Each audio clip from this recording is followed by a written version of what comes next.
We don't want foreign investors in Africa. Africans can invest in Africa. And that is the kind of leader that we should be putting in Mali, Mr. Louis. All right. Now, we understand that in all these happenings in Mali, the African Union has been silent. Now, what do you think is happening? Should we say that the situation in Mali should just be handled at the level of the region, which we see ECOWAS is the one spearheading finding solutions in Mali? Don't you think that the African Union should have a place, a role to play in bringing back stability or trying to rectify and put in place whatever is supposed to be put rightly in place in Mali? What's happening? Why is the African Union quiet so far? The African Union has not only felt like the United Nations, but when I keep saying that organizations that are unable to fund themselves are liable and responsible and give account to those that sponsor them. So the AU is unable to handle certain issues in Africa because it's being sponsored by Western nations. It does not have finances on its own to manage itself, whereby it can take decisions that favors its own people. So that is why the AU is just like a toothless bulldog that cannot talk, and even if it talks, it cannot do. We want leaders who can talk and do what they say and talk what they do. So at the end of the day, the only body we have seen credible enough so far that is still growing to maturity, that is almost removing the diapers which the colonial master has put on him since in the 60s, is the West African bloc. And we are hoping that the day that we attain to that level, each member state of Africa will begin to follow them, because they say that if a head of a family, if the first child of a family becomes a failure, it's already an indication that all the siblings behind him will also become a failure. So it is necessary that someone takes the lead and put an example to where Africa is supposed to gear to.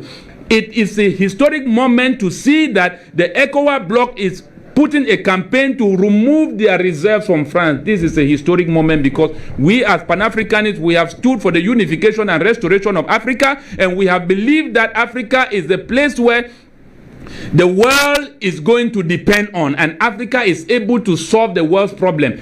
Today, Africa is in a position where it's not even able to solve some of the common problems I see happening today in Europe, which Africa is capable of handling. This is bad leadership.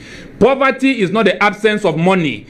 What we need in Mali, we need somebody who has a vision, and not somebody who has been trained in the Western nation like Ouattara, who schooled in France and was brought into Ivory Coast to come and review the devaluation of the CFA in the West African zone. That is not the kind of educated presidents we need. We need people who are entrepreneurs, who know how to make something out of nothing. We saw Israel, a desert land, today supplies water and a lot of other good food crops in all over the world. We see Dubai, a desert, a younger country that has not lasted for how many years, 30 years today, has become now a talk of time. All cities and touristic sites around the world, all of them have been constructed in Dubai, but yet Dubai has nothing. What is wrong with Africa when Africa yet has everything? We are still considered at the level of the United Nations as a third world nation. I know that many Africans who have been civilized by the Western nation may not understand what I'm saying. I am saying that Africans have a different culture and are the people of a different ethnic background. We cannot live together with the Western civilization because we have seen that democracy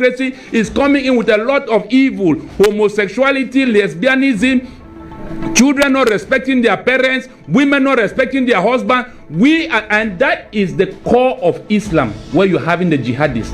I have followed these terrorists, the jihadist terrorists, the Al-Qaeda. Their main resistance is democracy. Democracy is the only religion that is going to bring in the man of sin and is going to destroy the world. And Africans are supposed to resist that, as Islam is doing. Okay. All right, Mr. Ateme Bakos, thank you very much for your analysis and thanks for being on the program this day. Appreciate it. I very appreciate all what you are talking about it. Good day and good day to all the viewers of African Media. Thank you, African Media. Thank you for what you are doing. Thank you, Africa.